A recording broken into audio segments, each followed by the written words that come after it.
श्रीराम जय राम जय जय राम। सत्समागम म्हणजे संत सांगतील त्याप्रमाणे वागणे. कोणत्याही मंगल कार्यात सर्वाआधी गणपतीचे आवाहन करतात आणि सगळे कार्य संपले की सर्वांचे शेवटी त्याचे विसर्जन करतात. त्याप्रमाणे अनुसंधानानेच पोथीला सुरुवात करावी आणि अनुसंधानानेच पोथीची समाप्ती करावी. लौकिक कार्यामध्ये गणपतीचे विसर्जन झाल्यावर आपण शिल्लक उरतो, पण अनुसंधानाचे विसर्जन करताना आपणही त्यात नाहीसे व्हावे. जसे ठेवायचे असेल तसे ठेवा, पण आपला विसर पडू देऊ नका एवढी भीक घालावी, अशी गुरुच्या चरणी प्रार्थना करावी. भगवंताला विसरून भजन करू नका. भगवंताची आठवण ठेवून भाजी जरी आणली तरी त्याचे श्रेय जास्त आहे. जगाच्या लाजेला भिवून भगवंताला अंतर देऊ नये. मी कोण याचा विचार करावा आणि तो करण्यासाठी मी नाही कोणाचा हे बघावे. मी आप्तेष्टांचा, बायको मुलांचा, आईबापांचा तर नाहीच, पण मी देहाचा आणि मनाचाही नाही. असे करता करता जो राहील तो मी. खरे समाधान एकपणात आहे, अद्वैतात आहे. म्हणून द्वैताचा जनक जो अभिमान तो कमी कसा होईल हे बघावे. याकरिता मी कर्ता नसून देव कर्ता आहे असे मानावे. सर्वानुभूती भगवत भाव पाहावा. सत्समागम करावा. सत्समागम म्हणजे सत्याचा समागम. सत्पुरुषाच्या वचनावर विश्वास ठेवून त्याप्रमाणे वृत्ती बनवणे हा खरा सत्समागम आहे. संतावर अनन्य श्रद्धा ठेवा. त्यांच्या चालीने चाला. त्यांच्या समागमात दैन्य मानू नका. जे तुमची एकसारखी विषयातली नडच भागवतील ते संत नव्हेत. खरे संत विषयाची आसक्ती कमी करतात. अशा संताला शरण जावे. निर्विषय चित्त संतांनाच करता येते. संत हे ईश्वर दर्शनाची तळमळ उत्पन्न करतात. तळमळ उत्पन्न करून देणे हीच संतांची कामगिरी. संतांची भाषा तळमळीची असते, म्हणून ती तळमळ उत्पन्न करते. संत सांगतील त्याप्रमाणे वागावे. जग संताशिवाय असणेच शक्य नाही. जे देहात दिसले पण वस्तुतः देहातीत राहिले ते संतच होत. आम्हाला त्यांना ओळखता येत नाही, याला काय करावे. नामाच्या योगानेच संत ओळखता येतात, जोडता येतात आणि टिकवता येतात. जो भगवंताचे नाम घेईल त्याला संत भेटेल आणि तो त्याला भगवंताची प्राप्ती करून देईल. त्याचे कुठे अडणार नाही. पण जो नुसत्या शब्द ज्ञानाच्या मागे लागेल त्याला आसक्ती सुटणार नाही आणि त्याचे जीवन सार्थकी लागणार नाही. श्रीराम जय राम जय जय राम. चैतन्यवाणी. संताच्या पदरात पडले की तो आपली लाज राखतो. श्रीराम जय राम जय जय राम. समर्थ शिष्या वेणा स्वामी. भाग 5. दैव कुणान कळले कुणाचे, कोण न जाणे भावमणीचे. दुःख वेदना वेगळ्या भूमिकांचे, बोलावे कवणा शब्द दुःखाचे. दिवस कार्य झाले, पाहुणे मंडळी रवाना झाली. वेणाच्या सासूबाई सुनेला पाहून गहिवरल्या. बाळ, तुला कौतुकानं हौसेने घरी आणलं. ते मनात साठवायच्या अगोदरच पोरीचं नशीब फुटलं. तुला असं बघणं रोजचं मरण यातनाच आहेत बाळा. पण काय करायचे, प्रत्येक आईची आपल्या मुलीला पाहकण्याची मनाची तयारी नसते. ये बाळ असं म्हणताच वेणाने सासूच्या मांडीवर डोकं ठेवले आणि अश्रूंना मोकळी वाट केली. तिचे सांत्वन करायला सासूजवळ शब्द नव्हते. वैधव्याची ही कुऱ्हाड वेणाने झेलली होती. नियती तिचे जीवन स्वतः आखत होती, लिहित होती. हे वैधव्य शाप की वरदान ठरेल असा प्रश्न मनात उपस्थित व्हावा, असेच वळण पुढे वेणाच्या जीवनास मिळाले. जीवनाच्या प्रवासाची दिशा बदलली, दृष्टी बदलली.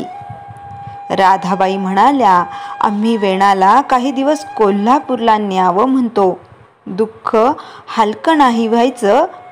पण वेणाच्या सासूबाईंना गहीवरून आलं. भावमनीचे कळले शब्द विना ते सारे, कोण जाणे दुर्दैवाला मुकेच झाले तारे. वेणा कोल्हापूरच्या घरात आली. दारावरचे तोरण कधीच काढलं होतं. सारं भकास वाटत होतं. वेणाला पहिल्यांदा केलेले स्वागत आठवले. नाही कोणी भाकर तुकडा ओवाळला, नाही कोणी पायावर कोमट पाणी घातले. औक्षणाची निरांजने कधीच शांत झाली होती. बैलगाडीतील बोचकी उतरावात तसंच गाडीतून हाताला धरून घरात आणलं. परसदारी नेलं. भरून ठेवलेला तांब्या पायावर ओतून घ्यायला लावला. आत्या मात्र मागे उभी होती. आपल्यासारखे आयुष्य पोरीच्या नशिबी आले या दुःखानं तिला आपल्या मिठीत घेत माजघरात नेलं. समजावाचं कसं हे कळत नव्हतं. वेगळी ताटवाटी, वेगळं अंथरूण, वेगळी शाल, डोक्याला बांधायचा रुमाल, वेगळी चोळी. वेणाला आत्या सांगत होत्या, पण वेणे तू मात्र पोथ्या पुराण वाचित राहा. देवदर्शनाला जायचं, कीर्तनाला प्रवचनाला जायचं. घरची कामं तर 5वीलाच पुजलीत आपल्या. मी पार गाडून घेतलं, पण तुला मात्र जाणतं करणार. भाग 6. जाणाऱ्याचे भाग्य वेगळे, राहणाऱ्याचे नशीबच काळे. जगणे मरणे नसे निराळे, कुणान टळले दैवाचे चाळे. काही दिवस कोल्हापूरच्या घरी राहिल्यानंतर वेणाच्या सासरच्या मंडळींनी तिला मिरजेत आणलं. घर खायला उठलं होतं. वेणा हाच सासरी आधार होता. मुलीपेक्षा जास्त प्रेमानं आम्ही वेणाला समजवून घेऊ असा शब्द त्यांनी राधाबाईंना दिला होता आणि दिलेल्या शब्दाला सारे जागत होते. वैधव्याचे भकास जीवन वेणाबाई जगत होत्या. वेणा बाळ, काळजी करू नकोस. जोपर्यंत आम्ही आहोत तोपर्यंत तुला कधीही अंतर देणार नाही, हे तिच्या सासू सासऱ्यांचे व आईवडिलांचे सांत्वनपर शब्द. तिच्या कपाळावरील सौभाग्याची उणीव भरून काढू शकत नव्हते. ही उणीव भरून काढण्याचे सामर्थ्य फक्त एकाच ठिकाणी शक्य होते आणि ते ठिकाण म्हणजे सद्गुरुचरण. वैधव्यानंतर वेणाबाई दिवसेंदिवस उदासीन व अंतर्मुख होऊ लागल्या. आता रामायण व भागवत या ग्रंथांचे अध्ययन खूप वाढले. खूप शंका मनात उपस्थित होत. पण हिच्या शंकांचे निरसन करणारी एकही अधिकारी व्यक्ती त्यांच्या जीवनात येईना. देवघरातील रामाने सुद्धा वेणाला योग्य सद्गुरू भेटावे अशी व्यवस्था केली असावी. धाकुटे वय सारे आभाळ फाटके, कैसे जीवन कंठखवे देवाचे, सोसत चटके. सद्गुरू भेटीची ओढ देई मना विरंगुळा, समर्थ येतात द्वारी, श्वास झाला सहज मोकळा. रामायण भगवताचा अभ्यास असल्याने आपल्याला सद्गुरू मिळावेत असे वेणाला मनोमन वाटू लागले, पटू लागले. आपण जे वाचतो त्याचा अर्थ समजण्यासाठी व समजलेला अर्थ जीवनात उतरण्यासाठी सद्गुरू हवेत याची खात्री पटली. दिवस वर्षे अशीच संपली.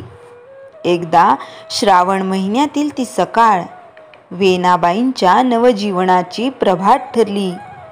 सूर्य उगवला होता. जणू वेणाबाईंच्या जीवन आकाशी उगवू पाहणाऱ्या नूतन सूर्यतेजाची तो साक्ष देत होता. वेणाबाई अंगणातील केर बाजूला सारीत होत्या. तोवर कानावर आवाज आला, जय जय रघुवीर समर्थ. तुंबाभर दूध मिळेल का? त्या आवाजात विलक्षण गोडवा होता. एक वेगळी जरब होती. वेणाबाईंनी मान वर करून पाहिले. तो 40 वर्षाचा संन्यस्त होता. अंगामध्ये कफनी, हातात कुबडी, दुसऱ्या हातात दुधासाठी तुंबा, पायात खडावा आणि काखेत झोळी. साधनेच तेज शरीराच्या रोमारोमांतून फाकत होतं. साक्षात मारुतीराय समोर उभे असल्याचा तिला भास झाला. संन्यासी बैरागी की रामाचा दास समोर ठाकला.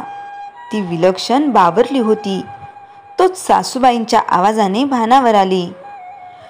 श्रावण महिना आहे. मारुतीला दुग्धाभिषेकाचा नवस केला आहे. दूध मिळणार नाही हे शब्द कानी पडताच वेणा धावत स्वयंपाकघरात जाऊन सासूबाईंना म्हणाली, मारुतीरायाचे अवतार दिसतात, द्या ना थोडे दूध. साक्षात मारुतीला दिल्याचं पुण्य मिळेल. पण तेथे विपरीतच घडलं. सासूबाईंचा भिक्षेला नकार ऐकून तो गोसावी पुढे निघून गेला. आतून सासूबाईंना समजावून त्या दोघी दूध घेऊन बाहेर आल्या. गोसावी निघून गेल्याने त्यांची घोर निराशा झाली. दोघींच्या मनाला चुटपुट लागली. साक्षात मारुतीरायांना आपण डावलले ही खंत लागली. घरात वस्तू असूनही अधिकारी याचक रिक्त हस्ते परत गेल्याचे वाईट वाटले. त्यावेळी त्यांच्या तोंडून श्लोक आला, मागावयाये याचक त्यासी दवडिता निरर्थक. सामर्थ्य असो न कोणी एक, तो अधर्मी जाणावा. अचानक आलेल्या तो संन्यासी पुरुष आकस्मिकरित्या निघून गेला. पण त्या सत्पुरुषाचे काही क्षणांचे दर्शन वेणाबाई खूप मोठे आधाराचे वाटले. तो त्यांच्या आशेचा किरण होता. श्रीराम जय राम जय जय राम.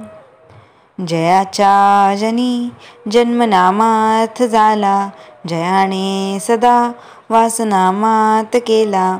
जयाच्या मुखी सर्वदा नाम कीर्ती, नमस्कार तया ब्रह्मचैतन्य मूर्ती. श्रीराम जय राम जय जय राम. जानकी जीवन स्मरण जय जय राम.